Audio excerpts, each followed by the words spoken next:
हिंदुस्तान में ये अकीदा सदियों से चला आ रहा है कि ईश्वर बाद इंसानों की शक्ल में ज़हूर लेता है। उसी अकीदे के मुताबिक श्री रामचंद्र, श्री कृष्ण और महात्मा बुद्ध को ईश्वर के अवतार समझा जाता है।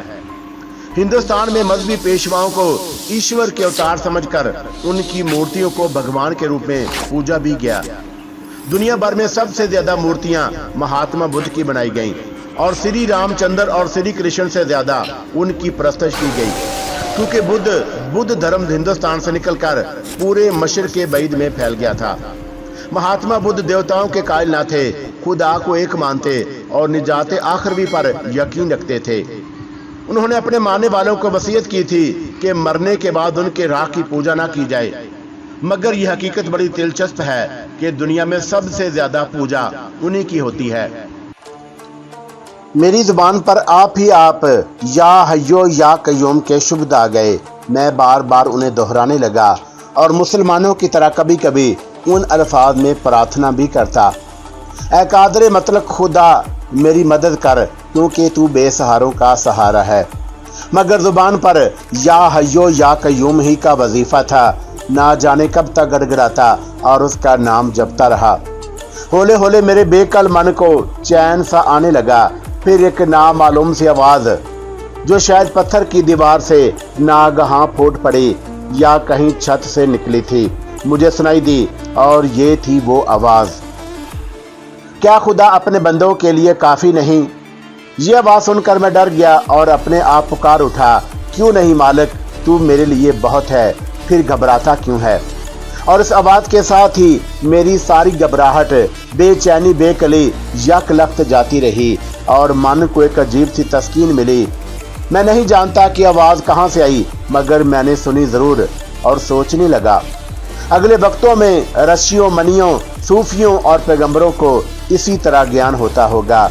मेरा बुखार इतना तेज हो गया कि जिस्म जला जाता था, रुख जख्म तड़क रहे थे और दर्द के मारे करवट बदलना दूबर हो गया था, मगर दिल मुतमिन था और ज़हन पर एक अजीब सा कोहर छा रहा था। यूं लगा कि इस कोहरे में कहीं उड़ा जा रहा हूं, और ऐसे था वो कोहरा जैसे जमीन की छाती से धुंध निकलती या उबलते पानी से भाप उड़ती है, और उसके सफेद सफेद आंचलों में लिपटा मैं ऊपर उठ रहा था, जैसे कोई गहरे कुएं के अथाह से होले होले बुलंद होता और ऊपर आता है।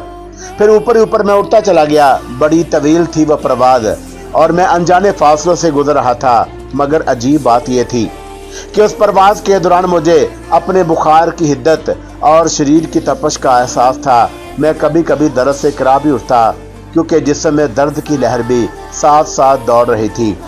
बुखार की आग से मेरा हल्क सूखने और जलने लगता। ना जाने ये कोहर की चादर मुझे अपने आंचलों में लपेट कर कहाँ लिए जा रही थी। फिर यकलख्त मैं बुलंदी से नीचे उतरने लगा और कोहर का बादल मेरे जख्मी शरीर को ऊंची और महीब दीवारों के एक हिसार में उतार कर गायब हो गया। मैं सोचता हूँ कि इस हिसार तक पहुँचने में मुझे पूरा एक दिन लग गया है और हैरान होता हूँ कि शायद ये भी कोई बंदी घर है, मगर उसकी ऊंची ऊंची फलक बोस दीवारों पर कोई छत नहीं। और अचानक क्या देखता हूँ कि घने घूर बादल का एक टुकड़ा जो बिल्कुल अकेला है, यानी उसके आगे पीछे कोई दूसरा बादल नहीं, बगोले की मानद घूमता, बल खाता, नीचे झपटता और ऊंची दीवारों के हिसार में मेरी तरफ बढ़ता है। मेरा शरीर चौंका बुखार की आंच में फूंक रहा है, इसलिए मैं उस लखा अबर की ठंडी छांव महसूस करता, और जब वो मेरे करीब पहुंच जाता है तो देखकर दंग रह जाता हूं कि वो काली घटा का कोई टुकड़ा नहीं, बल्कि लहराते बल खाते बिखरे बालों का एक स्याह जाल है जो होले से मुझे ढांप लेता है।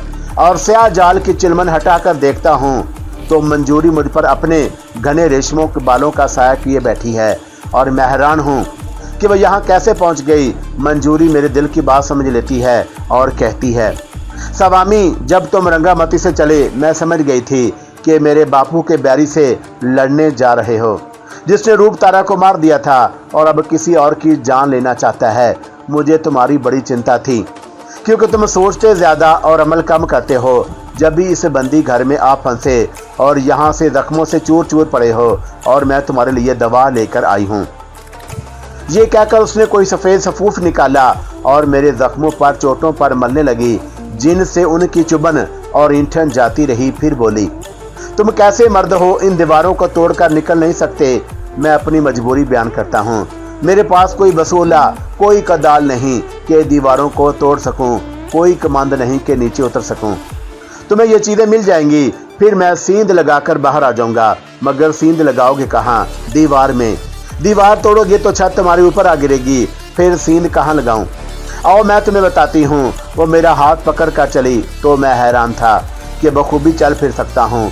मुझे साथ लेकर एक तंग से हुजरे में दाखिल हुई और क्या देखता हूँ, ये तंग सा हुजरा तो हमारी काल कोठरी का बैतल खला है और वह सुराख की तरफ जिसे बोलो बर्द कहीं नीचे गिरता था, इशारा करके बोली, यहाँ सींध लगाओ और काल कोठरी से निकल जाओ।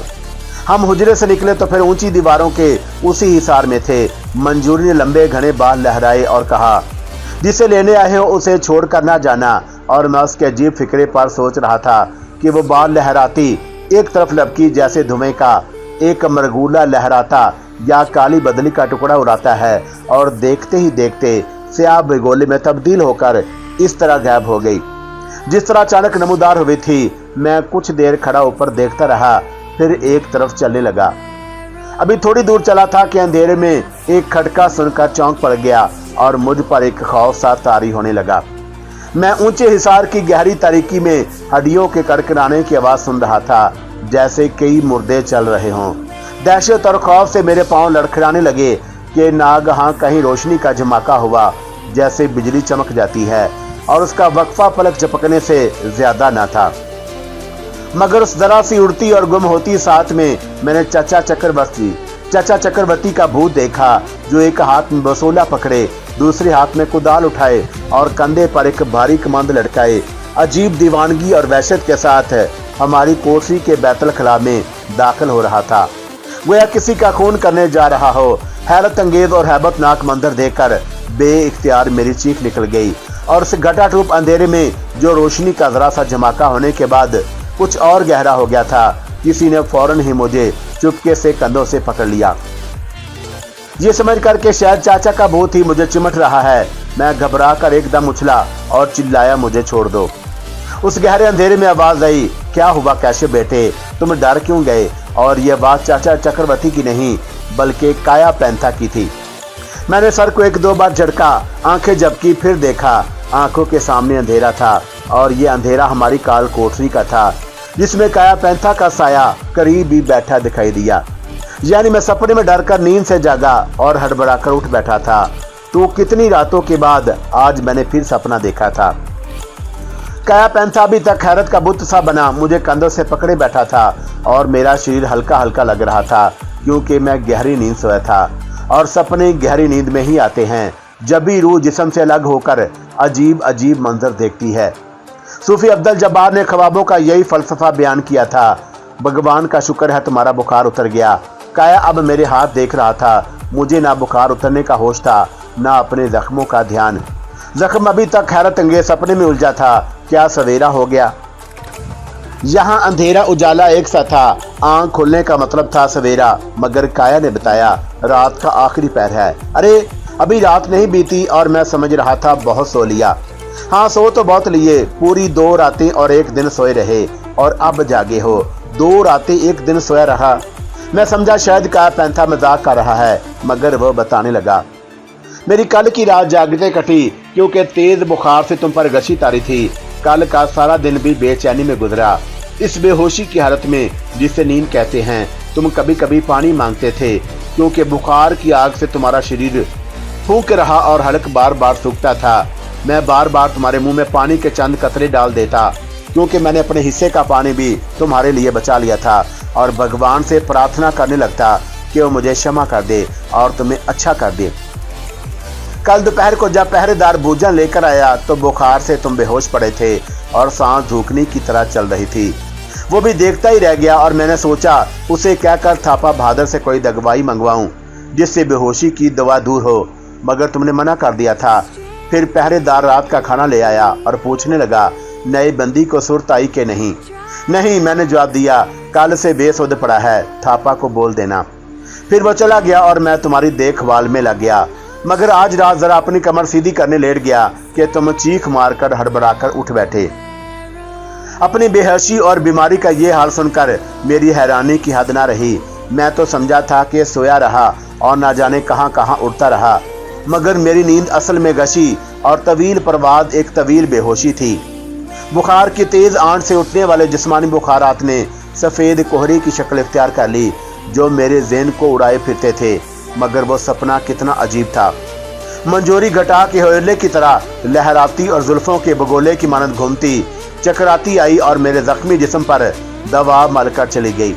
गैर इरादी तौर पर मैंने गर्दन के घाव पर फिर सर के गोमर पर हाथ फेरा जिनमें शदीद ऐंठन और चुभन थी, मगर अब वहां कुछ भी नहीं था। दूसरे जख्मों को हाथ लगाकर देखा तो सब मौजूदाना तौर पर ठीक हो चुके थे और इस इंकशाफ ने मुझ पर एक नई सनसी तारी कर दी। सही तारी कर देख सपने में मंजूरी ने जो सूफ फूफ मेरे जिस्म पर मल दिया था उससे बड़ा चंगा हो गया और अब आराम से बैठा हूँ। ना घाव है ना बुखार। ये एक नाकाबिल यकीन बात हुई थी। उस सनसी खेद इंकशाफात के साथ मेरे घाव तप गशी दर्द सब कुछ जाता रहा। मुझे अपने सपने का आखिरी हिस्सा याद आया जिसमें चक्रवर्ती चाचा के भूत को देखकर मैं डर गया और चीख मारकर उठ बैठा था। तो ये ख्वाब रोया कशिफ ना जाने क्या था। अचानक एक नया ख्याल आया और काया पैंथा से कहा, जरा बैतुल खुला में जाकर देखो, वहां कोई बसोला, कोई कदाल, कोई कमंद है कि नहीं। वो हैरान से मुझे देखने लगा। कहीं बुखार की गर्मी से दिमाग तो नहीं चल गया तुम्हारा? भला बसोला, कदाल और कमंद कौन लाएगा यहाँ? तुम जाकर देखो तो सही। मैंने इसरार किया। अगर वो मुझे पागल नहीं समझ रहा था तो मैं भी उसके वहम में जरूर मुब्तला था कि मेरे दिमाग में बीमारी की वजह से कोई खलाल आ गया। मगर मेरे इसरार पर मजबूर हाथों के बल बैतुल खला के पस्त कबाड़ में घुस गया। चंद मिनट के बाद लौट आया तो खुद पागल हो रहा था और उसकी जुबान गोते खा रही थी। कैशप, वहां एक बसोला भी है, एक कुदाल भी, एक रस्सा भी। मैं उछल कर खड़ा हो गया। तो अब हमें टारज की जरूरत है। चलो पत्थर की वो सेल उखाड़े जिसके नीचे मैंने अपनी चीजें छुपाई थी। हम दोनों आगे पीछे बैतुल खला के डरबे में घुस गए। फिर सेल उखाड़ने में देर नहीं लगाई और जब टारज की रोशनी में देखा तो मैं भी नक्शे हैरत बन गया। बैतुल खला के कोने में बसोला, कदाल, कमंद तीनों चीजें पड़ी थी और मजीद हैरत इस बात पर हुई कि कमंद वही थी जो मदाया बख्शू साथ लेकर आया था और जिसके जरिए खाई अबूर करके हम खानकाह में उतरे थे। काया पैंथा को जैसे सख्ता हो गया, टिकटकी बांधे देखे जा रहा था। फिर एकदम घबरा कर बोला, ये चीजें कहां से आ गईं? मैंने उसे ये नहीं बताया कि रात विशाल राय की बेटी मंजूरी मेरे सपने में आई और कुछ बातें करके चली गई तो चाचा चक्रवर्ती का भूत ये चीजें उठाए यहाँ दाखिल हुआ था और उसी को देखकर मेरी चीख निकली और आंख खुली थी। कश्फो करामत वाली बात अभी मेरी अपनी समझ में नहीं आ रही थी, फिर काया की समझ में कहां से आती, इसलिए चुप रहा। मगर वो सूरते सवाल खड़ा था। बोलो ना, कौन लाया ये चीजें और तुम्हें कैसे पता चला कि यहाँ पड़ी हैं? मैंने कैसे का जवाब तो नजरअंदाज कर दिया और कौन के बारे में कहा। हमारा कोई हमदर्द और साथी ही लाया होगा। इस खानकाह और बस्ती में हमारा कोई हमदर्द नहीं है। एक अचानक मुझे बात सूझी। थापा बहादुर की बेटी बांकी मुझे जानती है। बांकी के साथ ही ख्याल आया कि परसों सवेरे सवेरे जब वो बेकवाड़ के उस घरबंदे में आई होगी जहां उसने मुझे और गूंगे मदाया को छुपाया था, अपना कंबल देखकर समझी होगी कि हम मुंह अंधेरे ही कहीं निकल गए और शायद कुछ उदास भी हुई हो और मैंने उसी का सहारा लिया था। मगर काया ने मेरी बात पर जीरा की। वो इस कोठरी में कैसे आई? ताले की कुंजी तो पहरेदार के पास रहती है। बांकी ने कुंजी से ले ली होगी और फिर भी उसकी आना मेरी समझ में नहीं आता। मैं रात को बेखबर नहीं सोता। कोई चूहा भी दाखिल हो तो मेरी आंख खुल जाती है। छोड़ो काया मूसा, तुम किस बात के पीछे पड़ गए? ये चीजें इसलिए पहुंचाई गई हैं कि हम सींध लगाकर यहाँ से निकल जाएं। वो बुरी तरह चौंका। सींध लगाएंगे कहाँ? यहाँ। मैंने गिलादत करने वाले सुराख की तरफ इशारा किया। हम इस सुराख को इतना चौड़ा और बड़ा कर लेंगे कि नीचे उतर सकें। ये देखो, कमांद बड़ी मजबूत है। और जब मैं उसे कमान दिखा रहा था वो टारज की रोशनी में मेरे चेहरे, गर्दन और जिस्म के दूसरे अज़ा को, जहां घाव, खरंड, गोमड़ और चोटों के निशान थे, चश्मे हैरत से देख रहा था। क्योंकि वहां अब कुछ भी नहीं था। इस अचंभे पर वह बदहवास नजर आने लगा। उसने अपनी फटी फटी मैली आंखें मेरे चेहरे पर गाड़ दी और खौफजदा लहजे में बोला, कैशप, ये कमांड कुदाल और बसूला तो बाकी छोड़ गई होगी जैसे तुम कहते हो, मगर तुम्हारे घाव क्या हुए? मारपीट के निशान थे, मिट गए। कल तक इनसे खून रसा था, जगह जगह सूजन थी, हाथ लगाने या हिलने से तुम कराह उठते थे। ऐसे घाव कभी एक रात में अच्छे होते नहीं देखे। अभी तुम्हें और भी बहुत कुछ देखना है काया मूसा। और उसकी हरत बदस्तूर कायम थी, मगर कुछ मुझे भी बताओ। क्या बताऊं? एक ही रात में यह सब कैसे हो गया, समझ में नहीं आ रहा था। उसकी हरत किस तरह दूर करूं? कैसे समझाऊं कि इस कायनात में कुदरत के बाद इसरार ऐसे भी हैं जिन्हें इंसान अपने फहम और शऊर से नहीं समझ सकता। आखिर सोच कर पूछा, क्या जिन भूत को मानते हो? वो खौफ से यूं उछला जैसे मुझी को भूत समझ बैठा हो और हकला कर बोला, ससा सुना है भूत होते हैं। फिर ये कुदाल, ये बसूला, ये कमांड कोई भूत ही रह गया और जाते जाते मेरे शरीर पर फूंक मार गया कि अच्छा हो जाऊं, मगर तुम उसे देख ना सके, ना उसकी आहट सुन सके। और वो और परेशान और सरासीमा हो गया। तुम्हारी दोस्ती है किसी भूत से? मेरी नहीं, उसकी दोस्ती होगी मुझसे। और मैं उस मकसद की तरफ लाने की कोशिश करने लगा। फर्ज करो भूत ये चीजें इसलिए छोड़ गया है कि हम सींग लगाकर भाग जाएं। उसने खुद सींग लगाकर हमें क्यों नहीं भगाया? भूत तो सब कुछ कर सकते हैं। काया पैंथा, मेरा भूत चाहता है कि हम भी कुछ करें और बेकार ना बैठें। फिर मैं और वो बैतुल खला के दरबे से निकले और अपनी काल कोठरी में आ गए। कोठरी के अंधेरे का रंग जरा बदल गया था और मैंने अंदाजा लगाया कि बाहर सूरज तुलो हो चुका है और काया के पास आकर बैठ गया। तुम समझ गए कि अब हमें क्या करना है। वो कुछ बोला नहीं, गालबन भूत प्रेत या अनहोनी बातों के बारे में सोच रहा था। मैंने कहा कि काया पैंथा, सोचना बेकार है। संसार में बहुत सी बातें ऐसी हैं जो किसी के समझ में नहीं आती, फिर भी लोग उन्हें मानते हैं। बुद्धों का अकीदा है कि कोई देवी सुंदर औरत का बहरू बदलकर शाकिया मणि गौतम बुद्ध को बहकाने आई थी जब वो ज्ञान ध्यान में बैठे थे, और बुद्ध ने एक इशारे से उसका नाश कर दिया।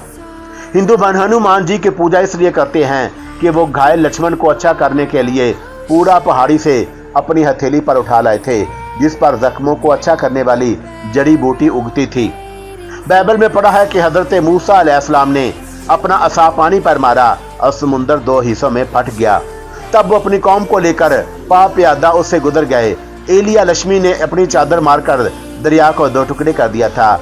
अशी ने एक औरत के प्याले में तेल अपनी करामत से इतना बढ़ा दिया कि वो तेल ना सिर्फ उस बुढ़िया के तमाम बर्तनों में भर गया, बल्कि तेल भरने के लिए पड़ोसियों से बर्तन मांगे गए। ऐसा ही कहते हैं और अंजील में भी यही लिखा है कि यसु मसीह कोड़ी को हाथ लगाते और वो अच्छा हो जाता, मुर्दे पर हाथ रखते तो वह जी उठता। पैगंबर इस्लाम सल्लल्लाहु अलैहि वसल्लम ने हाथ से इशारा किया तो चांद दो टुकड़े हो गया। और मुसलमान मानते हैं कि उनके वली हजरत अब्दुल कादिर जिलानी ने समुद्र में डूबा हुआ एक जहाज कई साल के बाद निकाल दिया तो उसके सारे मुसाफिर जिंदा थे। मजहब और धर्म की दुनिया में ऐसी अनगिनत बातें हैं जो किसी की समझ में नहीं आती कि कैसे ज़हूर में आ गईं, मगर लोग उन्हें मानते हैं। आदमी की अकल उनका ज्ञान हासिल नहीं कर सकती। उसे सिर्फ भगवान की लैला कह सकते हो कि वो जो चाहे कर सकता है। तो मेरे साथ जो कुछ हुआ और वो चीज़ें जिस तरह यहाँ पहुँची उसे भूल जाओ, क्योंकि मैं तुम और दुनिया के लोग ईश्वर की हिकमतें समझने की विद्या नहीं रखते। भगवान की दात पर पूरा विश्वास हो तो अनहोनी बातें भी हो जाती हैं।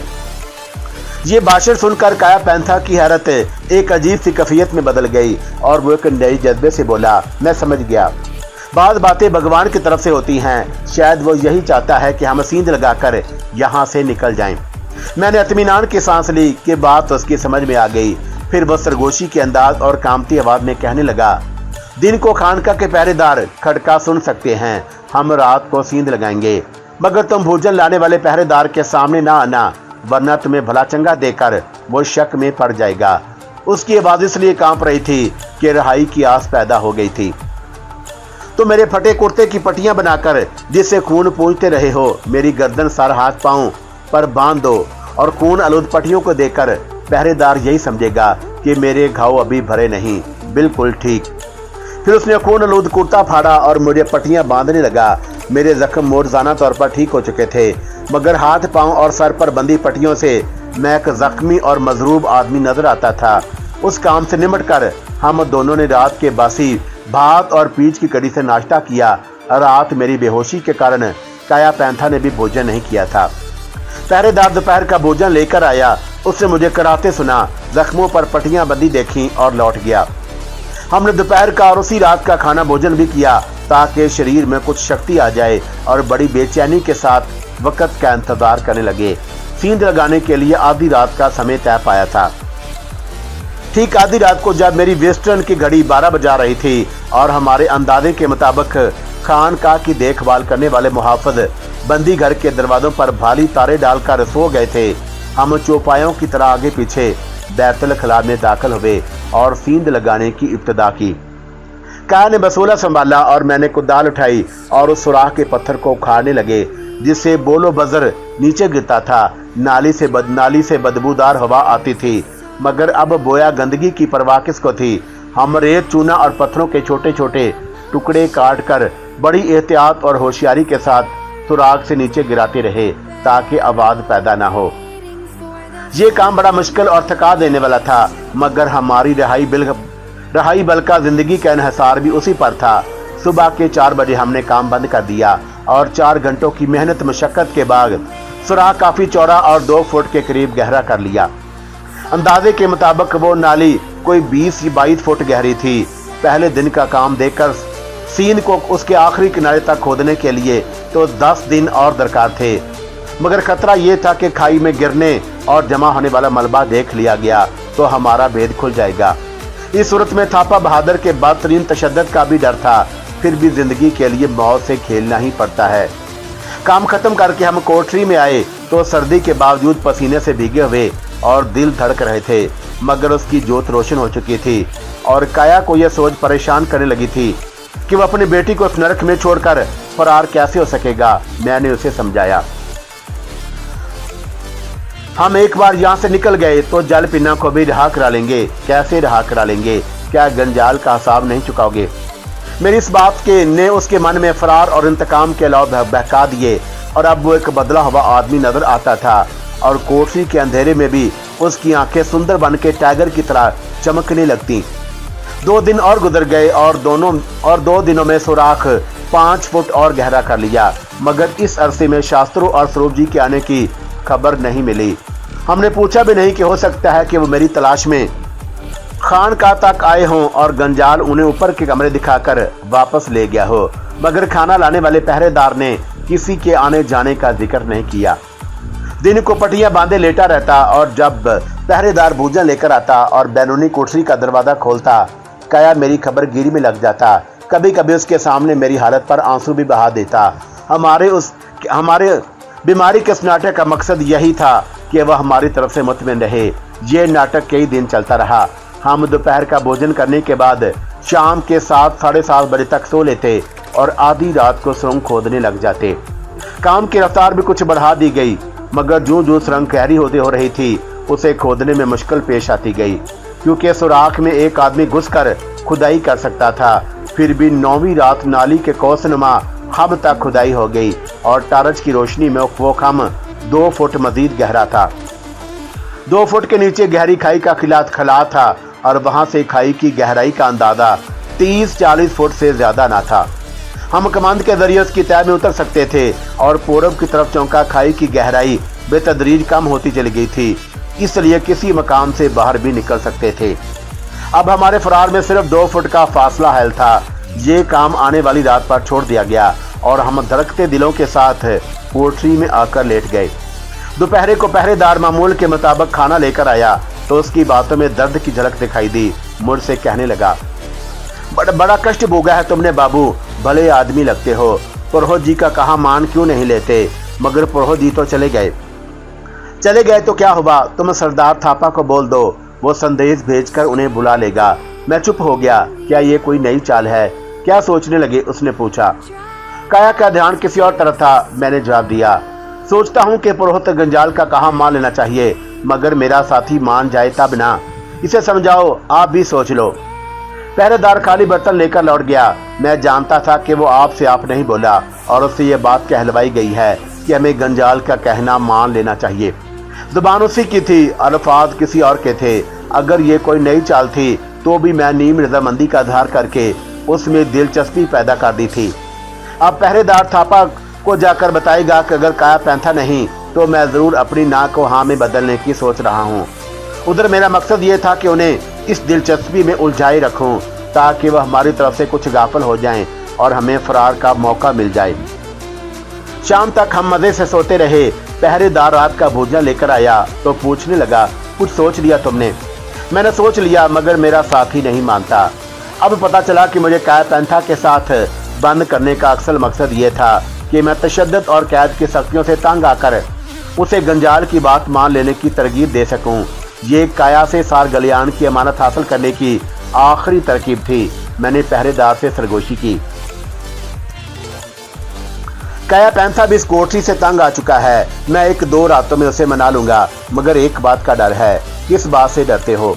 हमने गंजाल का कहा पूरा कर दिया तो भी शायद हमें रिहा ना किया जाए। वो चौंका। मैंने कहा कि अगर थापा बहादुर रिहाई की जमानत दे दे तो मेरा साथी मान जाएगा। हम सिर्फ थापा पर भरोसा कर सकते हैं। पहरेदार सर हिलाता लौट गया और मैंने थापा का एतमाद जाल बिछाकर उन्हें कुछ और गाफिल कर दिया था। रात का भोजन करके हम सलाह मशवरा करते रहे। सिर्फ 2 फुट की खुदाई के बाद हमारे फरार का रास्ता खुला था और प्रोग्राम के मुताबिक हमें रात के 3 बजे तक सुरंग मुकम्मल करके खाई में उतर जाना था। मुकर्रर वक्त पर हम बैतुल खला में घुस गए और काम शुरू कर दिया, मगर 4 बजे तक बड़ी मुश्किल से 1 फुट खुदाई हो सकी, क्योंकि खाई के किनारे का पत्थर जो बुनियाद की हैसियत रखता था बड़े मजबूती और सख्ती से कायम था। वो 4:30 बजे तक भी नहीं टूटा और हम फरार ना हो सके। थोड़ी देर में सवेरा होने वाला था। हमने काम बंद कर दिया और थके हारे काल कोठरी में लौट आए। आखिरी मरहले पर कोई खतरा मुंह लेना मुनासिब न था। हर कदम सोच समझकर उठाने की जरूरत थी। हम यही समझे कि कुदरत एक दिन और हमें इस कोठरी का मेहमान बनाए रखना चाहती है, मगर ये एक दिन काटना मुश्किल हो गया। ध्यान इसी बात पर लगा था कि कब रात आए और कब हम सुरंग का आखिरी पत्थर काट कर उस जहन्नम से निकलें। दोपहर का खाना खाया तो पहरेदार ये सरगोशी करके चला गया कि मैंने सरदार थापा को जमानत के लिए बोल दिया है। हम थापा की जमानत की बजाय यहाँ से भाग निकलने की फिक्र में थे। जमीन के पेट में उतरी हुई उस गहरी और तारीक कब्र में यह हमारा आखिरी दिन था। दोपहर का भोजन करके लेटे तो नींद न आ सकी। एक अजीब सी बेचैनी और बेकली थी। कुछ सोचते कुछ जागते दिन काटने की कोशिश की, मगर समय गुजरता ही नहीं था। हर पल सदियों पर भारी था। घड़ी की रफ्तार भी जैसे सुस्त हो गई थी। उसी अस्तराब में कोठरी का अंधेरा कुछ और गहरा और काला हो गया था। इसका मतलब ये था कि बाहर सूरज डूब गया है। अब रात के भोजन का इंतजार था जो 8 बजे मिलता था और उसके बाद हमें यह काल कोठरी छोड़ने की तैयारी करनी थी। मगर अभी 7 ही बजे थे कि अचानक बैरूनी कोठरी का दरवाजा खुलने का खटका हुआ और हम बुरी तरह चौंक गए, क्योंकि यह बात बिल्कुल खिलाफे मामूल हुई थी। दरवाजा खुला और मशल की रोशनी में पहरेदार के साथ थापा बहादुर खौनख्वार नमूदार हुआ, मगर उसके पीछे एक और हस्ती भी थी। वो हस्ती जो मुझे काया पैंथा को इस संसार में सबसे ज्यादा अजीज थी। भगवान की नर्तकी जलपिन्ना थी। वो बेहद उदास, परेशान, गमगीन, जो जीना उतर कर कोठरी में यूं दाखिल हुई जैसे कोई लाश कब्र में उतरती है। मशल की रोशनी में मैंने उसे देखा और हम दोनों पल भर के लिए सकते में आ गए। काया पैंथा ने भी बेटी को पहचान लिया और आहनी जंगले की सलाखें पकड़े पागलों की तरह आंखें फाड़ फाड़ कर उसे देखने लगे, जैसे उसे बेटी के वजूद पर यकीन नहीं आ रहा था। अब जलपिन्ना ने मुझसे नजरें हटाकर बाप को देखा। उसकी सूरत देखी जो 5 बरस की इस बेहाना कैद की सख्तियां झील जीकर बिगड़ गई थी। उसके गलीज जिस्म पर वो कोट देखा जिसे कभी मेरे बदन पर देख चुकी थी और सब देखकर सर से पांव तक कांप गई। नागहां था बहादुर कहने लगा, जलपिन्ना, ये तुम्हारा बाप जी है काया पैंथा जो मरा नहीं मगर जिंदा ही कब्र में दफन है। इसे अच्छी तरह देख लो, पहचान लो। अगर अपनी आंखों पर शक है तो थारो कैशप से पूछ लो। ये तुम्हें बताएगा कि यही अकामती का वो जिम्मेदार है जो प्रोहो से झगड़ा मोल लेकर इस हाल को पहुंचा। शायद जलपिन्ना ने बाप को पहचान लिया था। उसके होंठ कपकपाए। पिताजी, और उसके साथ ही काया पैंथा की जिगर खराश चीख बुलंद हुई, बेटी। यूं लगा जैसे किसी ने लोहे की गर्म तपती दहकती सलाख से उसका जिस्म दाग दिया हो और वो दर्द से बिलबिलाकर चीख उठा। और ऐसी लर्जा खेज, ऐसी जिगर गुदाज सी वो चीख जो इस ज़ाहिर ज़मीन कोठरी के पत्थरों का कलेजा भी चीर गई। मुझे यूं लगा जैसे पूरी खानकाह उसकी दहशत से कांप उठी हो, क्योंकि वो दर्द भरी चीख उस कुएं की गहराई से निकलती और वो सीधा जीने की सीढ़ियां फलांगती ऊपर चढ़ती महसूस हुई। जलपिन्ना ने बाप की ये दीवानगी देखी, मामले की संगीन सूरत समझी और शिद्दत गम से गच खाकर धड़ाम से फर्श पर गिरी। काया पैंथा फिर चीखा। मेरे दिल पर क़यामत बीत गई। थापा ने पहरेदार को इशारा किया और वह मशल दीवार के साथ लटका कर सीढ़ियों पर भागता चला गया और थापा बहादुर कहने लगा, काया पैंथा, तुम इस लड़की के बाप हो और थारो कैशप, तुम इसके प्रेमी हो। मैं इसे यहाँ इसलिए लाया हूँ कि यह देख ले कि इसका बाप जिंदा है, प्रेमी बेबस है। तुम भी दोनों इसकी सूरत आखिरी बार देख लो, क्योंकि अगर पुरोहित गंजाल की बात से ये इनकार किया गया तो तुम्हारे सामने इस लड़की का जीवन छीन लिया जाएगा। और ऐसे खौफनाक थे ये अल्फाज जिनकी दहशत से काया पैंथा लड़खड़ा कर कोठरी में गिरा और मेरे ज़हन पर बिजली सी कूदती चली गई, क्योंकि फैसले की घड़ी बहुत करीब आ गई और सुरंग करीब होने के बावजूद हमसे दूर हो गई थी। थापा बहादुर जलपिन्ना को लेकर जिस तरह अचानक हमारी कोठरी में आ धमका और जिस गैर मतवक्का अंदाज में नागहां बाप बेटी की मुलाकात कराई गई, उसका कोई ना कोई मकसद तो ज़रूर था। उसने हम तीनों को आनन फानन यूं आमने सामने कर दिया था कि कोई भी अपने आप पर काबू न रख सका। जलपिन्ना बाप की बिगड़ी सूरत, खराब खस्ता हालत और तबाह हार जिंदगी देखकर मारे सदमे के गश खाकर गिर पड़ी।